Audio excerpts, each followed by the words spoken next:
morning po sa ating lahat. It's always a joy to see, especially now when meron tayong mga newcomers here sa ACCN. So, we would love to have fellowship with you after the service. Please stay for our lunch fellowship. And of course, dito sa ACCM, we're doing an expository book series. So, we are studying now the book of Acts. So right now, let's open our Bibles in Acts chapter 13, verses 1 to 12. So Acts chapter 13, verses 1 to 12. So kung wala po kayong Bible, meron po sa bulletin natin. In page 2, makikita yung ating passage for today. Meron din dyan space sa ating bulletin so that you can take down some notes na pwede natin gamitin for our preparations sa small group this coming Tuesday. And you can use that even to share the sermon, the things that you've learned during our sermon for today. Sa inyong mga klase, pag uwi sa bahay, or maybe sa inyong mga workmates.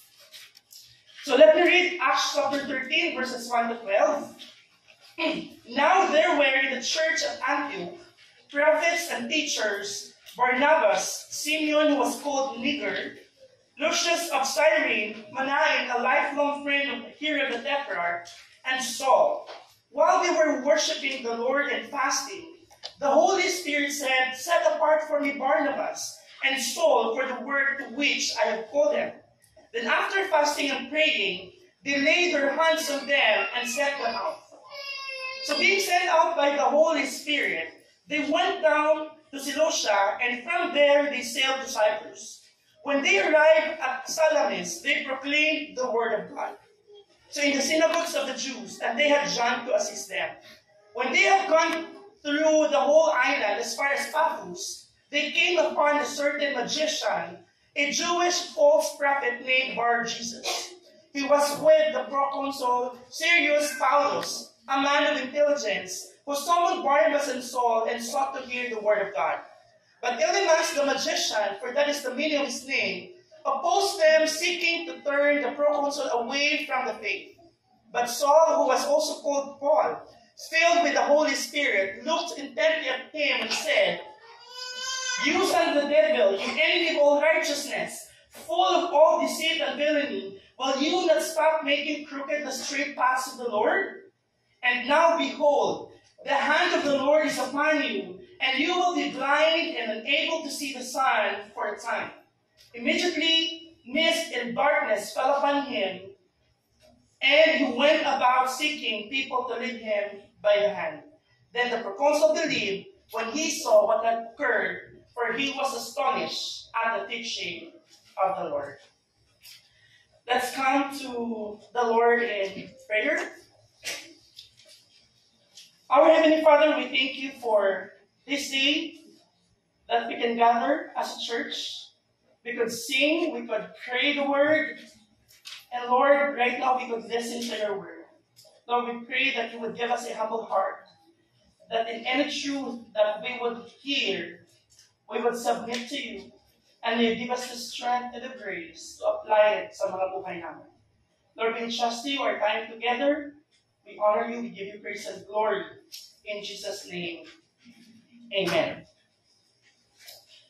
As we start, let's do some heart check. Ipa-check up muna natin yung mga puso natin to these questions.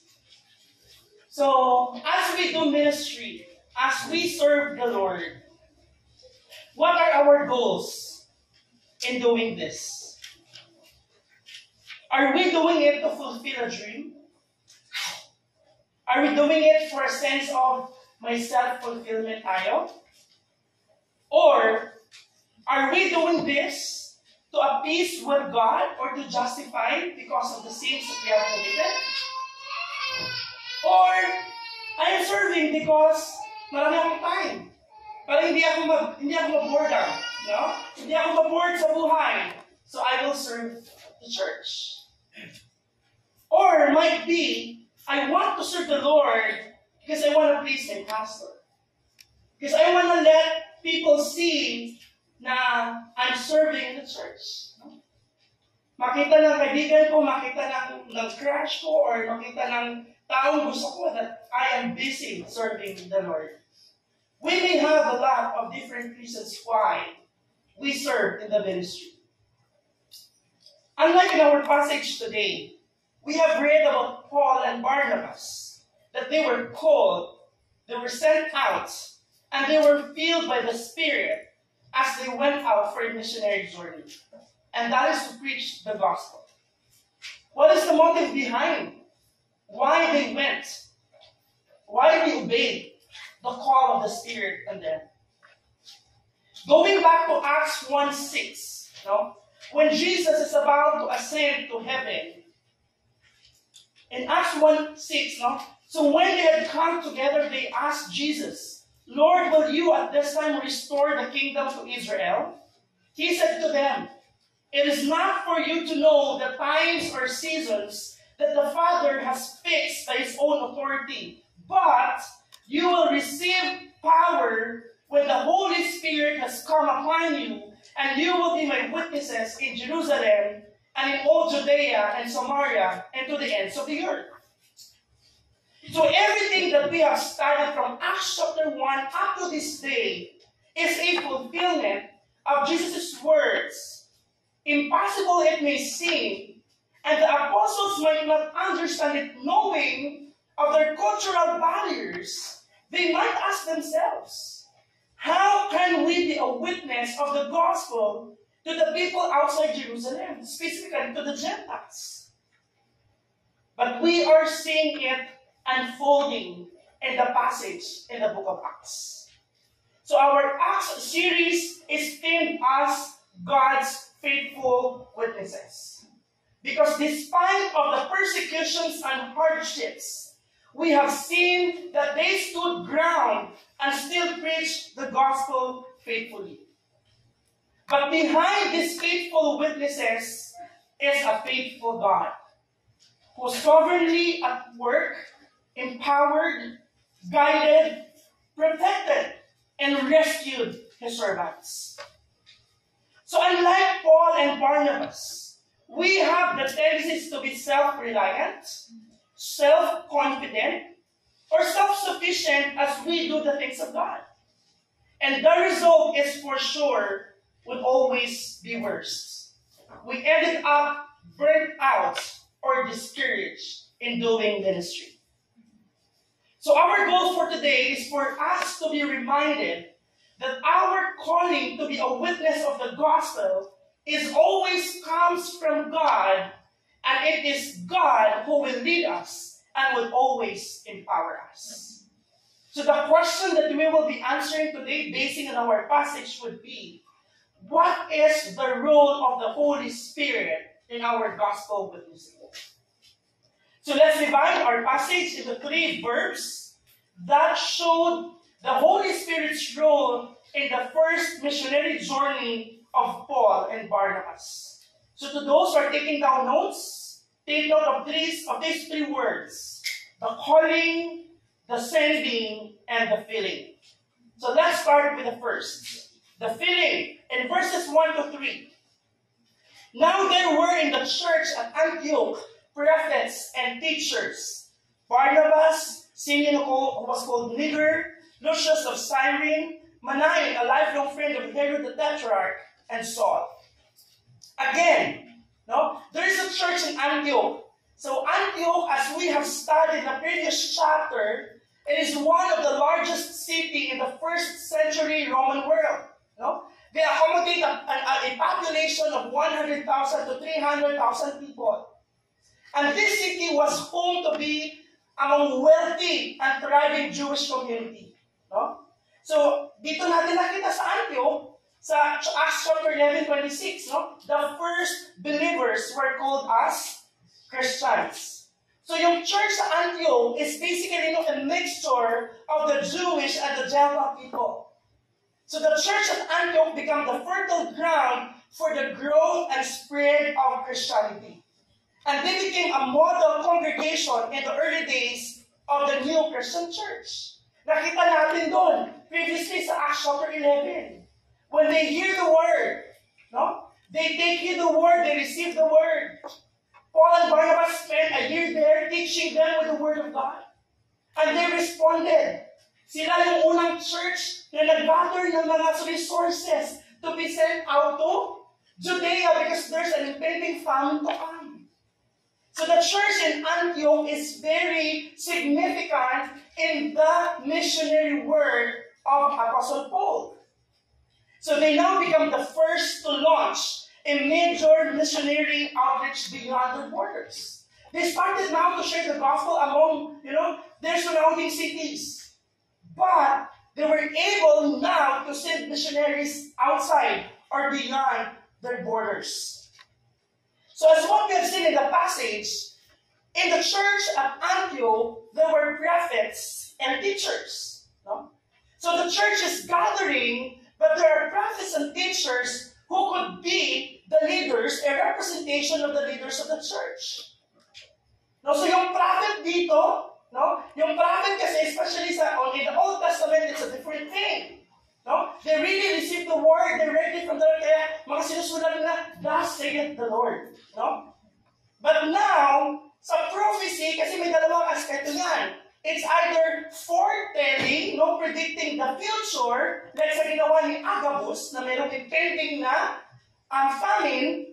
But primarily, yung prophets dito would be the foretelling. Ibig sabihin, proclaiming God's message. I am preaching now the Word of God. I am foretelling the Word of God. No? I am prophesying the Word of God. I'm not telling what will happen tomorrow. I am preaching the Word of God. That is also a prophetic word. I am proclaiming the Word of God. If you notice, may 5 taong minensyon. Pero si Barnabas sa beginning, tsaka si Saul, sa ending, wala silang description because they were already described in the previous chapters. So as what we all know, si Barnabas is a Levite from Cyprus. So yung first missionary journey nila is basically the homeland of Barnabas. Kaya I'm always praying maging first church lang natin sa Bacolod. It's my homeland. No, never mind. Anyway, kidding aside, no? So dito, si Barnabas, it is his homeland. Ito yung first missionary journey nila. But, the other 3 men, meron siyang description. So, si Simeon, who was called Niger, ibig sabihin black, no? Maybe because galing siyang Africa, or because of his complexion, no? Na siya ay maitim. So, of course, yung other 2, no? Si Lucius of Cyrene, and then si Manaen, the lifelong friend of Herod. Lahat ng mga Herod na nakita natin sa New Testament basically are not good people. No? But this Manaen is a lifelong friend. Ibig sabihin, sabay silang lumaki. Sabay silang pinalaki. Siguro sa royalty, sa royal family. But then this person became a Christian as well. Hindi yung pwede, hindi siya Kristiyano kasi kasama siya doon. They worship the Lord and they're praying before God. And of course, all of us know that Saul is from Tarsus. So these men, ano yung significant? Bakit nilagyan siya ng description? We would say that they have coming from different cultural background. No? But then it's the gospel truth that unites them together. Because they cannot worship the Lord and doing fasting and praying together if they are not one in Christ. No? So very significant that these people, these leaders basically of the church, these prophets and teachers coming from different cultures and backgrounds, coming together, and their unity is in the gospel of the Lord Jesus Christ. So in verse 2, while they were worshiping the Lord and fasting, no? So the church in short, they are gathered to pray. Okay, pag nagpa-fasting, anong ginagawa ng isang tao nagpa-fast? Hindi ako kakain today tapos matutulog lang ako. Ang fasting ibig sabihin, I will not do the normal thing that I do because I will spend time in reading the Word and prayer. So yung description that they are worshiping the Lord and they are fasting, in short, they are studying the Word, they are learning the Word, and they are taking time to pray. So as they fast and as they worship, as they pray unto the Lord, what happened next? The Holy Spirit said, "Set apart for me Barnabas and Saul for the work to which I have called them." Now the Holy Spirit, sino ba si Holy Spirit? No? So alam na natin yung Trinity, God the Father, the Son, and the Holy Spirit. We believe in one God. But this one God has three persona. We don't believe in three gods, we believe in one God. But this one God, no, that's the mystery. Because it's clear in the scriptures that this three persona is God the Father, God the Son, and God the Holy Spirit. And this Holy Spirit is co-equal with God the Father and the Son. No? So Matthew chapter 28, ano sa Great Commission, as we baptize people, we baptize them in the name of the Father, the Son, and the Holy Spirit. So now, we are now clear that the Holy Spirit is God. So the Holy Spirit called them, or said, set apart for me, Barnabas and Saul, for the work to which I have called them. So last Friday, we have studied sa Galatians, yung word na called. No? Anong ibig sabihin ng called or calling? May dalawang aspeto. No? Number one, God is calling the sinners to Himself. Ibig sabihin, salvation. No? Calling you from darkness to light. Ibig sabihin, God is saving you, is calling you out of your sinful life and giving you now a righteous life in the finished work of the Lord Jesus Christ. And dito, ang sabi ng Holy Spirit is calling them to do a task. Kung anong task nila gagawin. And God cannot call an unbeliever for a task to preach the gospel. So now, very important na makita natin dito, no? The calling of Barnabas and Saul while they are in Antioch together with the church. So those who haven't received God's grace cannot be a witness of His grace. So yung calling dito na tinatawag is they're already teachers. They're already believers. They follow the Lord Jesus Christ. They're actually ready to die for the gospel. And now the Holy Spirit is calling them to do a certain task. Pag binasa mo, following chapter 13 towards the end of the book of Acts, you will see what kind of calling Paul has. Ma-unveil ano yung mga experience, ano kahirapan, ang challenges na pinagdaanan ni Paul. And now we understand now that it takes the Holy Spirit to call them because the task is really great. Sobrang mahirap, sobrang malaki. They cannot do it on their own effort. Kaya yung calling na to, we cannot just say, tinawag ako ni Lord na maging pastor or maging missionary. We cannot just say that upon ourselves. Because when we understand the calling of God, into full-time ministry na concept, to become a missionary, to become a pastor, you really have to understand. You have to be prepared. I mean, we cannot be prepared, 100%. But we have to know na ganito pala kahirap dito. No? So now, the Holy Spirit plays an important role. All throughout the book of Acts, the Holy Spirit is the guiding power of all the works of the gospel. Kaya balikan mo yung Acts 1:8. So when you receive the Holy Spirit, you will have the power to become a witness. Anong power ang tinatawag dito? Hindi ito yung power na pwede mong buhatin yung 10 tao. This is not the power na pwede mong mapasira ang isang building pag sinabi mo lang. So, this is the power that you could stand in boldness and conviction despite of the opposition. So now, bakit kaya? They are in a church. Merong 5 leaders na minention. But it is just Paul, Saul, and Barnabas are being called out. So it is a reality, that we have to understand that siguro super Christian si Barnabas at si Saul. No. All Christians, we are all the same before the eyes of God. Okay? But not all Christians are called to become like pastors and missionaries. But all Christians are called to witness the gospel wherever we are. Kailangan natin ma-understand yung differentiation na yun. Lahat ng Kristiyano, we are called to share the gospel. Sa klase mo, sa katrabaho mo, sa pamilya mo, sa man mo sa buhay. Even sa strangers na pwede mong makaharap or makausap everyday. But there's also a calling like Saul and Barnabas to be set apart for this greater task. Not because they're great, not because they're super Christian. No. But God is just a unique calling upon them. And the one calling them is a great God. Saul and Barnabas is just an ordinary people just like us. No? And they are the worst, kahit nga si Saul, yung description ng sarili niya, he's the worst of sinners. No? So God is calling, it is God who calls people to Himself for salvation.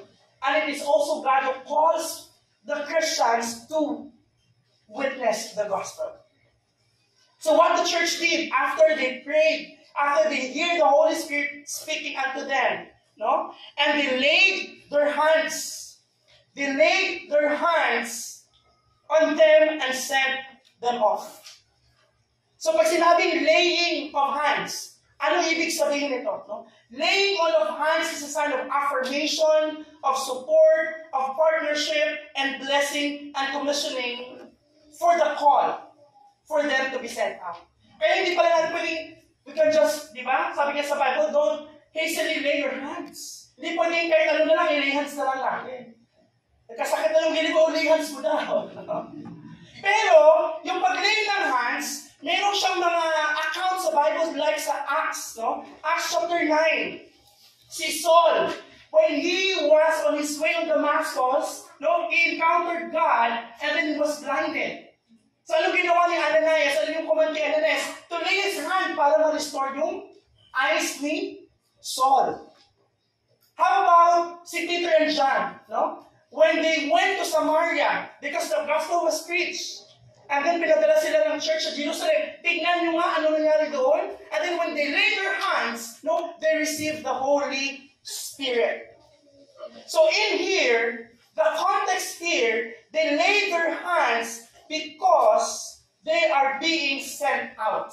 They are being commissioned to the task that the Lord has given them. So in here we could see that it is the Lord who calls and it is the church who affirms. So ibig sabihin, very important yun. Si Lord tumatawag and meron siyang means of grace which is the church to affirm that calling, no? And we have to remember, sa missions, sa evangelism, the church is the means and the ends of missions and evangelism. Ano ibig sabihin nun? Hindi mo pwedeng, grupo-grupo lang kami ni Christian dalawa, mag-evangelism lang kami ni alam ng church. Basta mag-share na kami dito. And then after the share, then what? No? So what we're doing is, we challenge ourselves that we are to share the gospel every single day as a church. Kaya nga, isa sa mga nilook forward ko sa congregational prayer and praise natin is the evangelism reports. Sino may mga nasyaran within the month? And we take time to pray. The church is involved in our individual evangelism. Yes, ikaw yung nag-preach individually, but the church is there to pray, support, encourage. So the church is involved in our missions. And what's the purpose of evangelism? After we share the gospel, ano gagawin natin sa person? We bring them to the church. The call to preach comes from the church, of course from the word through the church. And the end of that, of missions and evangelism, is to start a church or to be part of a church. So wherever, anong gagawin natin? The church is always important. The church here in Antioch, nakita natin ano yung role nila. So ibig sabihin, mayroong accountability. Sa mga church sa Antioch, probably they would continue to pray for Saul and Barnabas as they do the missionary journey. That's why it's dangerous to be a missionary or pastor without a local church. I think isa to lagi sa ating, kumbaga, ano tawag doon? Isa sa mga qualifications. The moment we listen to a preacher, sa isang conference, sa isang seminar, lagi titingnan natin, anong church na connected siya? No? So anong church saan siya connected? Sino accountable sa kanya? Kasi pag walang church, that's really dangerous. Because we believe that the manifold wisdom of God is given to the church. So in here, the calling of Paul, of Saul and Barnabas, through the Holy Spirit, the church plays an important role. Pakita natin, the work, the complementary work, it is God who calls. But the church has a role. They worship, they fasted, they prayed. And then after that, they lay their hands. They commissioned Saul and Barnabas. In our church, we believe that the local church is the embassy of the Lord Jesus Christ. What does embassies do? They're giving visa. Tinatatakan ka. Sige, pwede ka na umalis. Pwede ka pumasok sa isang country. The church is an embassy of the Lord Jesus Christ. We don't create believers, we affirm believers. No? And not just that, we also affirm leaders in church. How we do that? We affirm the leaders through the guidance of the Lord, through the scriptures. So how did we affirm our elders? We went to 1 Timothy chapter 3. That we want to make sure that our leaders in church was able to have these qualifications based on the scriptures. So dito natin makita that we cannot even affirm apart from the wisdom of the scriptures that God has given us. So how about you? If you're here today, maybe you're not a Christian. Have you been called by God to Himself? Have you repented of your sins and have you put your faith in Christ? Dumating na ba sa point na ikaw ay nagsisi sa iyong mga kasalanan at umalikot sa iyong kasalanan at ikaw ay lumapit kay Kristo? Dahil alam mo na si Lord ang nag-create sa atin, ang nag-create sa tao. And therefore, tayo as creation, we owe God worship and obedience. But alam din natin na tayo ay nagkasala. No? Ililista natin lahat ng kasalanan. Kulang yung isang papel na ilista yung kasalanan natin. We are sinners. We sin against a holy, righteous Creator God. Because God is holy, tayo hindi. Nakasulat sa Biblia. No? For the wages of sin is death. Ang kabayaran sa kasalanan ay kamatayan. We deserve to be punished in hell.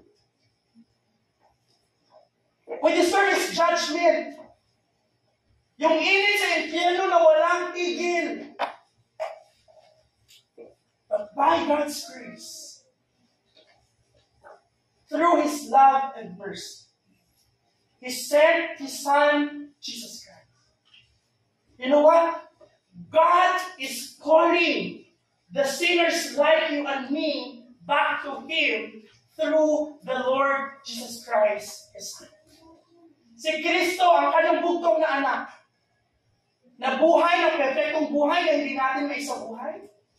Si Kristo ay pinako sa krus. Siya ay namatay sa dapat supposed to be yung ating kamatayan. Jesus became a substitute. Siya yung humalili in behalf of us. What an amazing grace. God called us out from darkness to light, not by good works. Dahil hindi po tayo maliligtas sa ating mabuting gawa. You went from darkness sa madilim na buhay dito sa maliwanag na buhay. Hindi dahil sa ginagawa mo na piling mo mabait ka, dahil walang mabait sa atin. Alam natin deep in our hearts that our hearts are sinful. Thank God, He sent His Son, Jesus Christ. So we may come to Christ today, that we may repent sa ating kasalanan and turn to Christ, putting our faith in the Lord Jesus Christ. Because God, when Jesus Christ was lifted up, when He was crucified, He drew men to Himself. And hindi lang dyan natatapos. If you are here and you are saying you're a Christian, then you have been called by God from darkness to light. You've been called by God to Himself. The question is, have you been faithfully obeying His calling to preach the gospel? Have you been faithfully obeying God to do the commands that the Lord has given us in the Scriptures?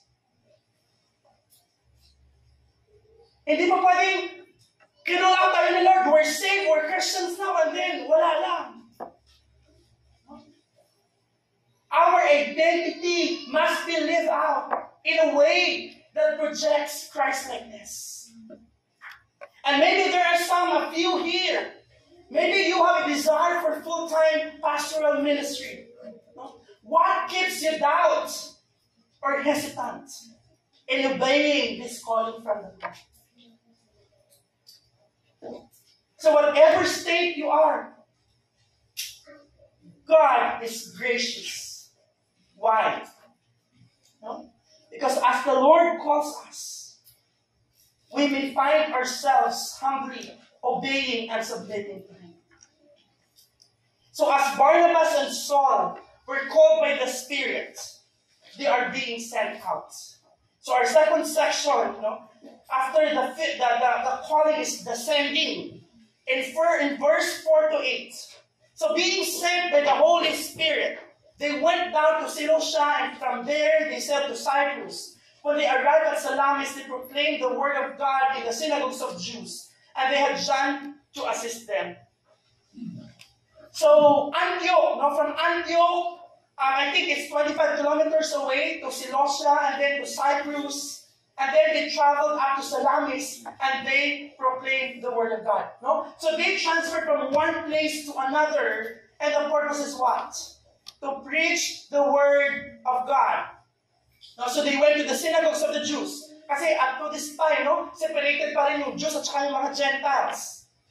So meaning to be sent out means it's to preach the word of God. That's what God's witnesses are doing. Balikan mo dito, Acts 1:8. When the Holy Spirit, you will receive power when the Holy Spirit comes upon you, and you will be my witnesses. What's the purpose of His power?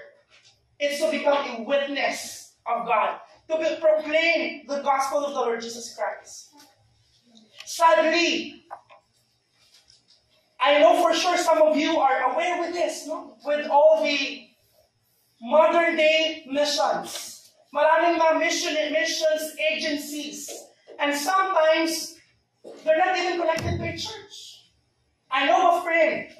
He just went home from Southeast Asian missions. And he doesn't have a church. But he is preparing himself to be a missionary. Sometimes, it becomes a spiritual vacation. And this is the big disparity of what it looks like to be really in missions. So as they arrived, in verse 6, they went as far as Paphos. And then they came upon a certain magician, a Jewish false prophet named Bar Jesus. So Paphos is actually 160 kilometers away from Salamis. So alam mo kung gaano kalayo, yung kanilang nilakad just to preach the word. See, it was the seat of Roman government yung Paphos na to. And Bar Jesus, or ibig sabihin, the son of Jesus or Joshua, he was a Jewish magician and a false prophet. So normally, ang ginagawa niya, para siyang kinukumbay niya mga sorcery na ginagawa. They combine pagan practice and Jewish practices. And this Bar Jesus is a advisor or attendant siya ng proconsul. Si Serious Paulus. So yung proconsul naman na to, he is a governor of the Roman senatorial province. Ibig sabihin, meron siyang authority. Meron siyang influence. And normally, meron siyang advisor. So nakataon na kanyang advisor ay si Bar Jesus, na isang false prophet. So when this proconsul heard about Saul and Barnabas, He called them, no? He summoned them so that he wanted to hear the word. Pero yung Bar Jesus na to, yung other name na is Elymas, he opposed the teaching. Inopposed na yung teaching of the Lord Jesus Christ. Bakit? Kasi si Paul and Barnabas magiging threat sa kanyang profitable relationship with the proconsul. Yun naman ginagawa ng mga magicians. They do it for money. They want to do it because they want to earn more from people. So medyo na-threaten ang kanyang pinagkakitaan with the preaching of the word of Barnabas and Saul. So in here we would see the reality that there will be people who wants to hear the word, and there are also some people who would hinder in the preaching of the word. I think kailangan natin ma-understand. As you go wherever you are, as you preach the word, you would always find two kinds of people. Those who want to listen, and those who really actually to hinder the preaching of the word. So in this sinful world, as we advance the gospel, we will face gospel opposition. Again, going back to Matthew 28, ano sabi ni Christ? Verse 18, and Jesus came and said to them, all authority in heaven and on earth has been given to me. Go therefore and make disciples of all nations, baptizing them in the name of the Father, the Son, and the Holy Spirit, teaching them to observe all that I have commanded you, and behold, I am with you always to the end of age. You know what? This really makes sense. It's not just about the Great Commission to make disciples of all nations, baptizing them in the name of the Father, the Son, and the Holy Spirit. Let's also make focus to the verse before and the verse after. Verse 18, Jesus said, all authority in heaven and earth has been given to me. So the one who is giving them the Great Commission is the great God. And the last verse 20, sabi niya, wherever you go, no? Behold, I am with you always to the end of age. Because yung verse 19, na making disciples will be really hard and challenging. That's why Jesus is just telling them, this is who I am. I am a powerful God who is sending you, and I am that God that I will be with you, because the making disciples will be really hard and challenging, and you will face persecutions. So it makes sense now why the Great Commission involves who God is, who Jesus is, and what Jesus will be with the disciples who will make disciples. You know, our dynamics as a church, we meet on Sundays, and then bye-bye. May kanya-kanya tayong mga buhay from Mondays to Saturdays. And may mga online fellowships in between. You know what? We gather to celebrate the salvation of God. And as well, there's a time for us to be scattered to proclaim the salvation of God. Dapat magiging balance yun. Hindi pwedeng we gather lang to celebrate the salvation of God, then Monday to Saturday, I don't care. Basta ako, lagi Sunday lang i-look forward to because we can celebrate with the church. We are missing the point of being scattered on a weekday basis. Or hindi din mo pwede, ay bahala lang hindi ako makatod sa church kasi nagsishare ako Monday to Saturday. That would be an imbalance of the salvation of God. We have to gather on Sundays to celebrate the salvation of God. And we scatter on weekdays to proclaim the salvation of God. No? We are being sent every day in our school, in our workplaces, in our communities to live our lives as Christians, to let the world see our distinction and to herald the good news. So as Saul and Barnabas is being called and sent out to preach the word, how about you? As a witness of the gospel, have you experienced some oppositions or challenges? Or have you started to witness the gospel as we scatter on a weekly basis? Have you experienced to be questioned of your integrity as a Christian or was challenged? How did you respond? No? In times of oppositions, just like what Saul and Barnabas experienced, we just have to go back to the truth of who is the one who called us and sent us. The very authority that we have is not from us, but from the one who called us and sent us. Remember si Paul in his letter to the Galatian churches. He emphasized his calling as an apostle was not from men or through man, but by the Lord who raised Jesus from the dead. So we as Christians being scattered to proclaim the word, the authority that we have, the commission that we have comes from the God who created the heavens and the earth. And that God who made the heavens and the earth is the same God who will be with us. He will not abandon us. So let's see in the third section how Saul responded. In verses 9 to 12, let's see the feeling. So Saul and Barnabas was called, they were sent, and now they were filled by the Spirit. But Saul, who was also called Paul, filled with the Holy Spirit, looked intently at him. No? So si Saul, dito ngayon natin makita, from this point, si Saul will now be called Paul.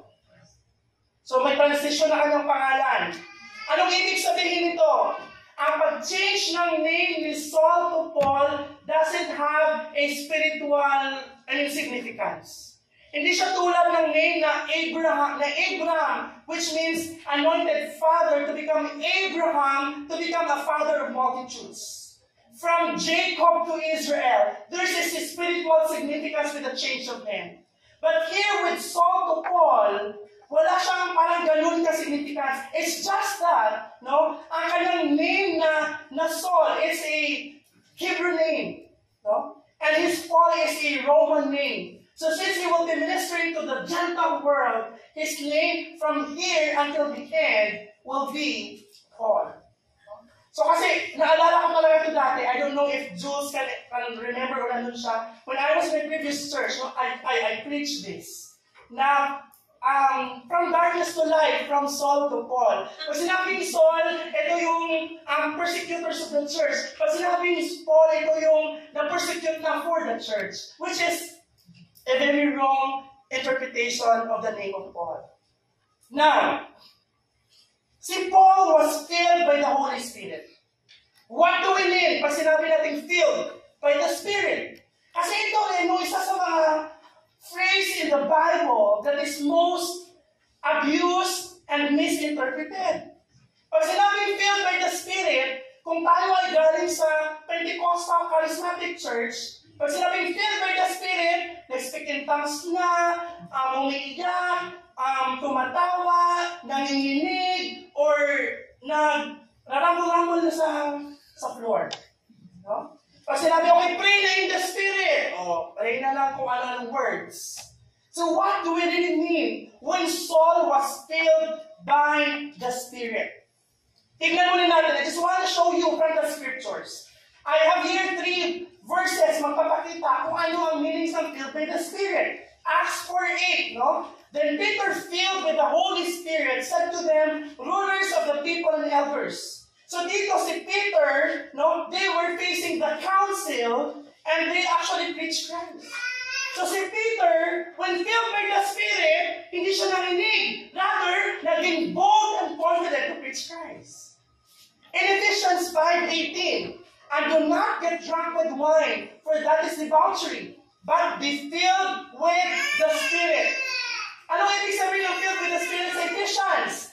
Addressing one another in psalms and hymns and spiritual songs, singing and making melody to the Lord with your heart, giving thanks always and for everything to God the Father in the name of our Lord Jesus Christ, submitting to one another out of reverence of Christ. So as we gather in church on Sunday, as we started to pray and sing, we're actually filled by the Spirit. As a church, as Christians, we are filled because we're addressing one another in songs, in hymns, and psalms, and in prayer. And as we love one another. Ephesians 6:7. Sa armor of God. Verse 7, and take the helmet of salvation and the sword of the Spirit, which is the Word of God.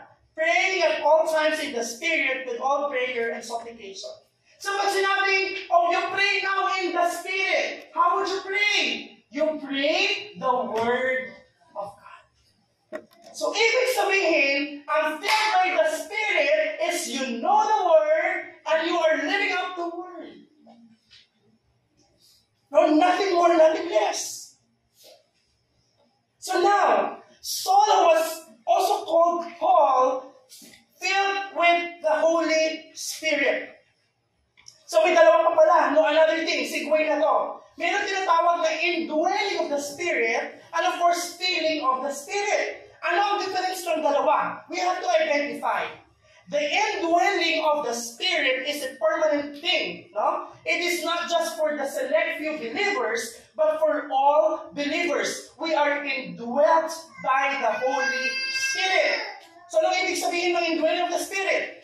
The Holy Spirit is a gift given to all believers in Jesus without exception. And no conditions are placed upon this gift except our faith in Christ. So the moment you are a Christian, ibig sabihin you are indwelt by the Holy Spirit. No? At the moment of your salvation. So Galatians 3, makita natin dyan, it emphasizes the same truth, saying that the sealing and indwelling of the Holy Spirit took place at the time of believing. And of course, ang indwelling is a permanent thing. Unlike in the Old Testament, sa binasa kanina ni Pastor Mark sa 1 Samuel chapter 10, then the Spirit of the Lord will rush upon you kay Saul. Ibang Saul to si King Saul in the Old Testament. Kasi ang Holy Spirit in the Old Testament, dumadating lang at umaalis. But in the New Testament, in the New Covenant, the indwelling now is a permanent thing. So the Holy Spirit dwells within every believer, but the believer can grieve the Holy Spirit.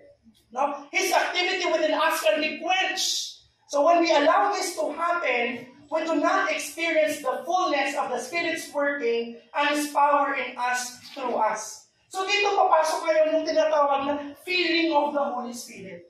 We are indwelled by the Spirit as a Christian, but we also have to be filled by the Spirit. Anong ibig sabihin nito? No?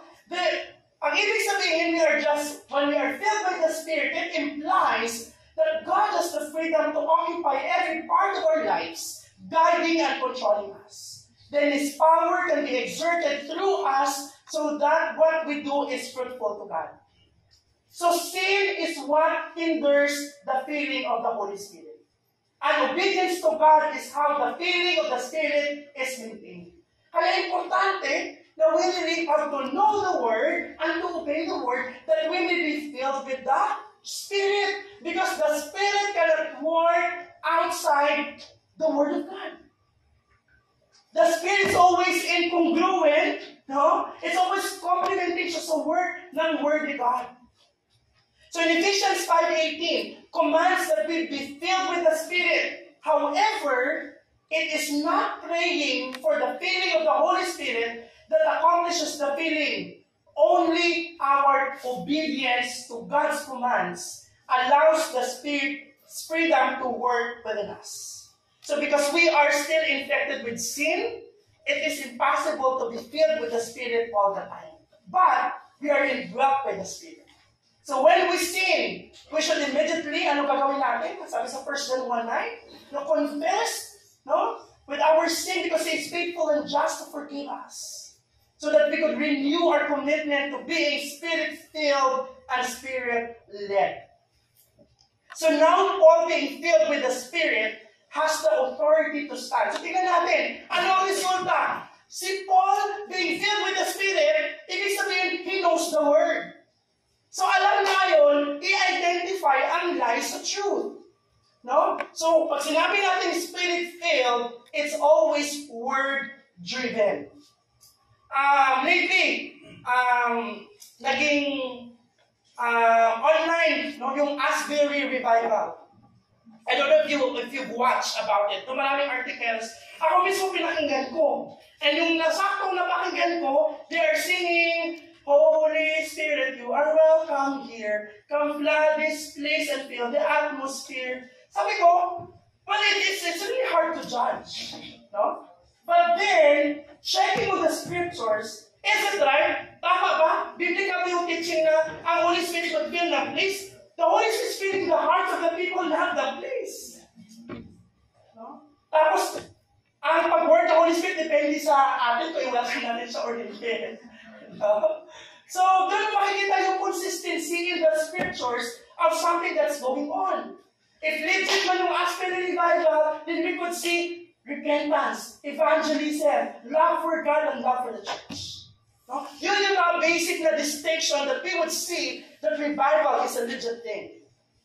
So, Paul being filled with the Spirit exposed the lies. Ano sinabi niya sa verse 10? No? Ano sinabi niya sa verse 10?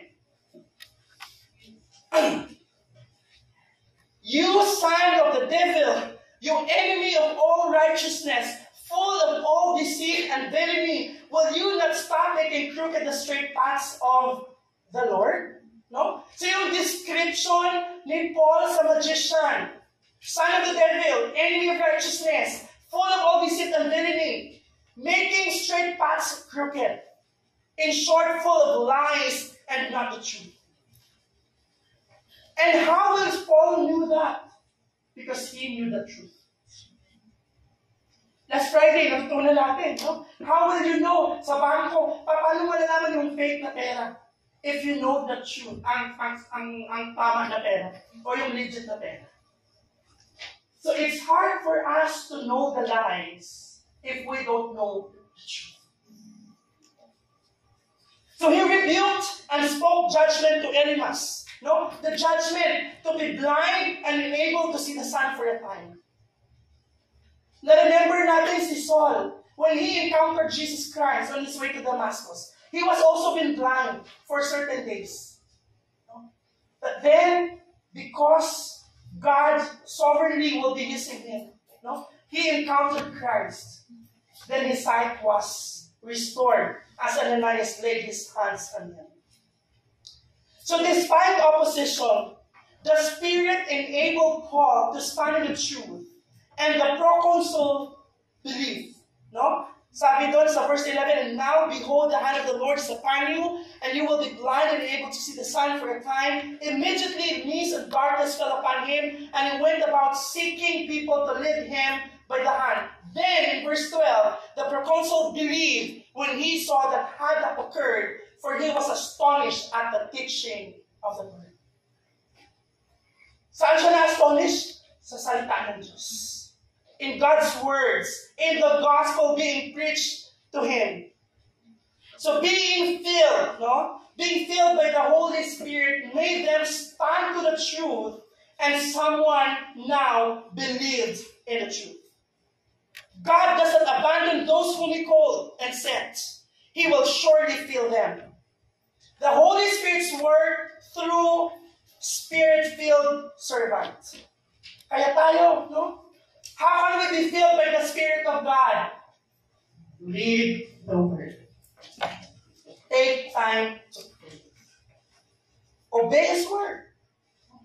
So the role of the Holy Spirit in the ministry of Paul and Barnabas, they were able to withstand opposition because they were filled by the Spirit. They were filled because they were sent out. They were sent out because they were called out by the Holy Spirit. So it is God who calls, it is God who empowers, it is God who sustains His gospel servant. How about you? How do you serve God? Do you do things out of your own strength and effort? Or are you fully dependent upon the Spirit of God as you dig deeper in His Word. In conclusion, we must do the things of God with the Spirit of God, with the affirmation of God's people. We must do the things of God with the Spirit of God, with the affirmation of the people of God. We can't do things in the Spirit of God if we don't know the truth. That's why the Spirit does not operate outside the whole counsel of God. As we end, let's consider 3 letter M's of application. Number 1, membership. Be part of a church. If you want to serve God, you want to be used by God to witness, be affirmed by the church, and be faithful in serving the local church. It is in the church that you will be affirmed by what your giftings and callings in a specific ministry that you can serve the Lord. So March 26, we will have our membership class. Join our class and get to know ECCM. To those who are members now, still thinking of how can I serve the Lord? Serve faithfully and let the church see your faithfulness. Number 2M, message. What kind of message are we witnessing? We need to have gospel clarity and growth in His Word. Friends, how can we serve God if we're not growing in His Word? What kind of message are we sharing to people? Baka simple over again, John 3:16 ka na lang all the time, or Genesis 1:1. We need the clarity of the gospel, and we need the growth in His Word. There's no better way to be prepared for serving but by knowing God's Word. So what shall we do? Read your Bible every day. Get a Bible reading plan. You schedule a quiet time. Ask for your brother or sister that you can read the Bible together and pray together. No? God gave us a lot of means of grace to grow deeper in His Word. We have men's and women's fellowship. We have small groups. We have growth groups. Invest in a good book to read in order for us to grow. Lahat ng no? We really have to have that desire and hunger. If we want to really serve God, then we have to grow in His message. And lastly, number 3. So membership, message, and missions. What does it mean? We have to be ready to obey God's command. We are gathering to celebrate the salvation of God.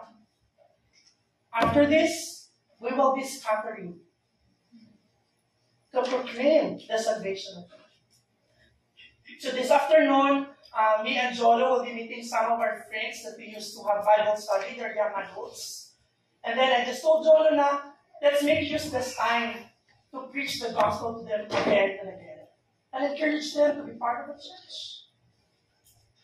As we leave the boundaries of University Mall, as we go back to our homes, as we go back to your classrooms and offices tomorrow, or maybe in your online work, and your homes, you are interacting with people. May we be aware that we may live a mission-driven life because we have the clear message that we are holding on to. And because we belong to a family that is the local church. So, tomorrow as we go back to where we are, laging very simple lang to. Sa example na sinasabi ni Pastor Roseman, you pray before you eat. Why? That will set as an example, ay bakit siya nag-pray? Simple prayer can go a long way. No? Share the sermon that you have learned here. You can ask the question, how did you spend your weekend? Some of them would say a lot of things. And you could share, I went to church yesterday. And you can share the things that you've learned here. Or you can, put a simple viand sa isang mangkok and share to a neighbor. And just share, just start a conversation. We just need to open our eyes and see that people are walking hopelessly and helpless. People are walking towards hell every single day. As God called us to Himself, be ready to be called to preach the gospel. Let us pray. Our gracious God, we thank you for this day. Maraming salamat, Panginoon, sa iyong kabutihan sa amin. Salamat, Lord, that we are again reminded that as you call us to yourself, you are calling us, Lord, to witness the gospel. Thank you, Lord, na meron kaming school, meron kaming trabaho, meron kaming offices, meron kaming neighbors, meron kaming kakilala. Anyone who doesn't know you yet. And thank you for these opportunities that you are also calling us to faithfully preach the gospel. And we know, Lord, that we will be facing a lot of challenges. It will not be easy. It will not just be a yes to the people that we are sharing the gospel with. There will be resistance and opposition. But thank you for the promised Holy Spirit, that you will be with us until the very end of days. We thank you for this comfort and hope that you've given us, that as we go, you are with us. Lord, we give you praise and glory and we honor you in Jesus' name. Amen.